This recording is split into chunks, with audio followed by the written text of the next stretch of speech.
Hi, my name is Cole Jacobson. I'm a junior here next fall at Iowa State University. Currently in Canton, Ohio on a mechanical engineering internship with Timken Bearing. Learned a lot here, learned a lot about different cultures, even 13 hours away from Spencer, Iowa, where I grew up in Ames, Iowa. But I'm not here to talk about that. I'm here to talk about African American Studies in my final video presentation. So one thing I want to note quickly, my camera is in the bottom left corner of my laptop. I am not reading off a script. I'd be glad to send you a picture of where my laptop camera is, Dr. Justine, but I'm trying to keep eye contact the best I can through a laptop. I just thought I should note that. But that being said, so the first thing I want to start off with is a summary of what we read. So over these past 4 weeks, I've learned a lot, actually, much more than I would have thought. So I kind of came in here a little bit more arrogant than I should have. I can't be learning that much in this class, but this is a phenomenal book. So Painter wrote a book called Creating African Americans. I actually have it right, or Creating Black Americans. I apologize. I said that. I really enjoyed the book. I thought the chapters were intriguing. I did not think they were dry. They were good. They were good chapters, and it's a solid outline of the history. The true one-on-one stories, the actual stories of the people we read about here are phenomenal. So spanning from the early days of when slaves are being captured in Africa, not by Europeans but fellow or other tribes that saw a cash trading opportunity. That was one of the first things that stuck with me. I always envisioned just white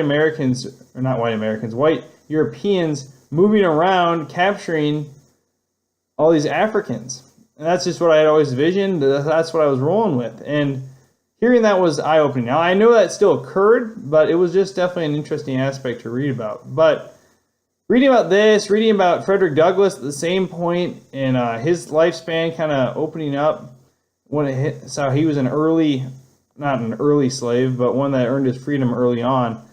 But the book outlines really well. So you start with going over how the slaves got here. There's actually a demographic chart in chapter 1 that shows where they all came from and what country they ended up on.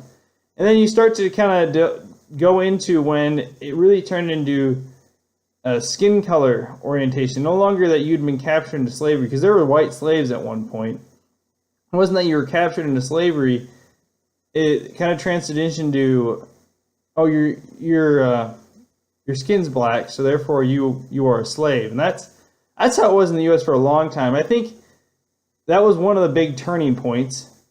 Following down the chronological order here, the next step was the Industrial Revolution, the cotton gin. That was in the videos that we watched. It was African Americans, Many Rivers to Cross. Discussion of the cotton gin and the industrialization, there's a lot of discussion about industrialization, whether you talk about the Industrial Revolution and how awful immigrant workers were treated. But this is a whole nother level of how slaves were treated. Is the instant they lost the aspect of being, not want to say used or being used and abused as just to survive, there was a little bit of respect towards them because they needed them. There was a need. Obviously, being a slave is not good. Just in general, not a good thing. I just want to cover that. But they definitely had an advantage before this Industrial Revolution, because then they were just seen as just a quick way to make money. Their value went up, but their treatment did not. It got much worse. So the book continues on and goes through the Civil War, discussion of how the Emancipation Proclamation was brought about, and then you kind of, I don't want to say you jump, you read a little bit about Jim Crow, but then the next big chapter I remember was World War I. I really enjoyed reading about the World War I era, the Red Summer, and the discussions over how the soldiers felt safe in Paris, France. They felt like humans. They'd never felt like that before. That was an awesome discussion. continuing on down the line from there, there is now the discussion of the modern revolution. So we read some Ta-Nehisi Coates. I'm a big fan of Ta-Nehisi Coates. I read Case for Reparations earlier in my sophomore year, and I just really enjoyed that piece, A Case for Reparations, and then continuing on, watching that video, the question answer. That was awesome, hearing him speak, seeing the first-person discussions of the redlining districts in Chicago. All this will tie in a little bit to when I start talking about Flint, Michigan and the water crisis. But as a summary of what we read, we had all the eras and times. It was crazy, but learned a lot, much more firsthand. I actually bought the book outright after renting it, so good book. Really enjoyed reading it. Plan to read a little bit more. But I want to talk about Flint, Michigan and the water crisis now, because I think that is really kind of what got me fired up with my engineering background. So, yeah, here we go. Here's nothing. So the Flint, Michigan water crisis. Now this has been a discussion of almost a year, 2 years ago now. I was still in high school when this was a big deal. So essentially what happened is there was lead found in the water supply of Flint. Actually that and a bunch of other corrosive chemicals and just not good stuff. Not good stuff at all found in this water supply. So you're looking at this water supply, right? And it's going to the town of Flint. People are like, how did this happen? Well, what caused this? And there's a lot building up to this. So Flint used to be this industrial mecca of GM. So GM had a large plant there. They were producing cars and all that. But in the 80s, GM downsized with the smaller American market, and with people buying less cars, the market got tighter, and so they started sending jobs overseas to help keep the cost down of the vehicles so people could still buy cars if they needed to. But this posed a problem for Flint because when GM started to downsize, its heavy blue-collar demographic suddenly was started to feel the strain, and people got laid off. So what happens when people get laid off is that they can't pay taxes, they can't pay the higher rates, and what happens to this is, simply put, the city starts to lose money. So in a cost-cutting measure, the town of Flint decided to cut off its water supply from Detroit and start taking water from the Flint River. Now, the Flint River, next to any large plant, typically, especially in the earlier years, typically they got pretty contaminated. So back in the day, leaded gasoline was used, manufacturing processes were not lean at all, and waste was dumped in the river. So at this point, this river is not the healthiest river to be sucking drinking water from, and they're trying to put up this new system on a cheaper budget. So what happens? Well, people start to notice their water is kind of spunky. It's got a kind of funny little taste and color to it. But, these are impoverished people, which I'll get to in a bit, that they didn't say much, because the cheaper rates were good. It was helping the community. But that's about the extent. It was all mental, because soon enough, people started to realize something was up. So, kind of following a little timeline here, people start noticing this water is kind of goofy, and the city starts doing some testing. They're finding some higher levels of lead and other contaminants that should be in the water, which is obviously concerning.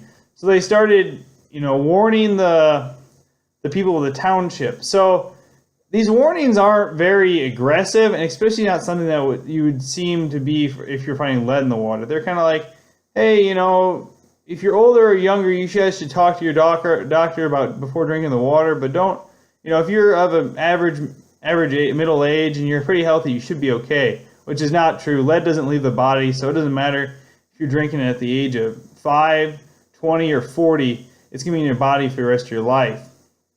So this obviously is not good for the city of Flint, Michigan, and I think they started to realize this. And it starts to catch traction when a mom puts in for the EPA. There was a court case put up by the people of Flint. And with this court case, they brought in, a lot of factors, trying to get some repercussions or reparations out of the city of Flint.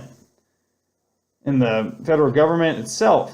Well, this poses an interesting question from my standpoint. So I was reading this article and I'm like, God, I wonder what the demographics of Flint is. Well, sure enough, it's about 54% African American, about 33%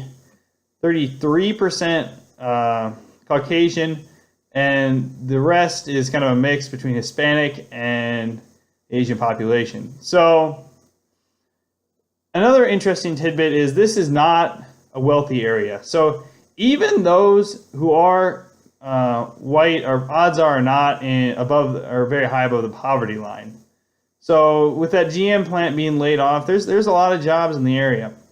So all of a sudden it becomes a discussion of, is the government going to repay these people? So I look at this as another kind of testing trial for the government. So we just read an article over Ta-Nehisi Coates' case for reparations. Well, I guess I read the article for my English class, my first semester of my sophomore year. But we had to watch the video about the discussion, which was a very, very interesting video over the redlining districts in Chicago. But it supports an interesting question for me. So here we are, and we know these people have been affected. We know lead doesn't leave the system. This has been medically proven time and time again. Lead does not leave the system. Yet, these people aren't really seeing any reparations for what they've been dealt. Like, this is not their fault at all. This is the government screwing up on multiple levels. I mean, this should have been dealt with quickly and swiftly in an extremely proper format by the EPA and the state government, but the city kind of brushed us under the rug. And the city's government is a representation of the state's government, which is a representation of the national government to the people. So you elect your city congressman to represent you at the city level, and then your city brings people to the state level, and the state has people to a national level. That being said, these people were failed. It is the government's job to keep people safe. If there's any one job it is the government's, is to keep people safe, and they're not properly doing that. I mean, it's proven time and time again, just reading the book, reading through Painter, that the government failed at doing its job. It failed at supporting the constitutional rights it supported. Life, liberty, and the pursuit of happiness. So here we are with life. It's a discussion of life here at this point, because literally the government is impeding a person's way of life. So the discussion is, how do you do proper reparations for this life, and are they going to? These are impoverished people. They're not going to be able to bring this to court. I can tell you right now, if this is a wealthier area, a nicer side of Boston or Vermont or something, odds are with a heavier white population, what you'd be finding out is that people will be putting up court trials. They'd be fighting the government for what they'd done in health and harm to their bodies. I mean, it wouldn't be hard for a medical practitioner to figure out how much harm has been done to someone's body through the ingestion of lead. That's simple. So then the question becomes, will there be reparations? And no, I don't think there's going to be. The lawsuit should be coming out because at this point the government failed and it's no longer supporting the life of the people. And we see this through reparations discussion for African Americans. I mean, people were screwed out of housing. They were dealt just the wrong hand in every single direction. They were forced down by the federal government for the longest time. I mean, the Civil War wasn't about slavery. Everyone knows about that, and everyone knows that. Well, not everyone, but I mean, for those of you who are in this class, you should know that Civil War was about keeping the Union together. It had nothing to do with slavery. It was just kind of tossed in there on the end, which is just incorrect beyond all means. I mean, they dealt with Jim Crow laws, fighting in segregated ranks in the army. It's disgusting, and way worse. I don't want to put someone's lives and cost in perspective here, but African Americans dealt with this for 300 some years, and they're still dealing with it today. I mean, Flint, Michigan, 54% African American demographic. And they're not going to see any reparations for the health that the government caused on, or the negative health effects the government caused to them. It's just silly. It really is just silly. This lack of forward step in the government's hand is pathetic. It really is. The lack of being able to check itself and just ignore and push the people off that built this country. These are the blue-collared workers that built the majority of the cars for many people in the United States for many years. The reason they got around, there's transportation. They worked and toiled at a wage that was nowhere near those of the doctors, the engineers, the lawyers, small business owners. They were nowhere near any of those. They worked toils and worked these hard jobs. And how are they rewarded when this plant leaves with unemployment and being forced to be stuck on government welfare checks and Social Security? Not Social Security, I apologize. Food stamps. How are they rewarded with this? Just through the simple aspect of getting lead in their water through cost cutting. I mean, there are very few things these municipal utilities companies have to worry about, and water is like literally one of the most important parts of life. The fact that they couldn't achieve that is just pathetic. And now these people aren't going to see reparations.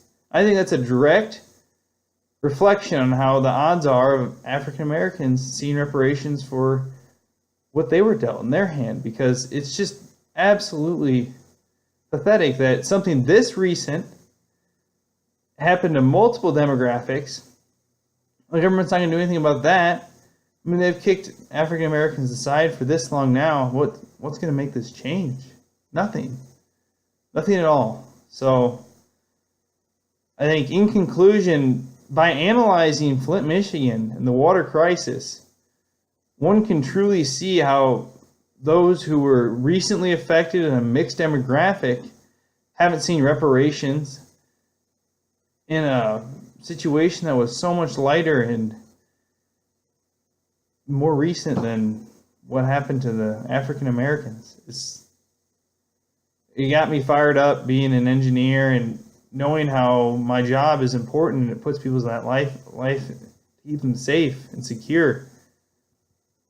And reading that, it kind of made me twinge, because I know someone cut corners deep down inside, and these are people's lives we're talking about. So this class truly was an inspiring piece for me. I think this Flint, Michigan piece brought an entire different thought process in for me that I had never thought of before. So I thank you for that. I hope you have a nice summer. Thank you.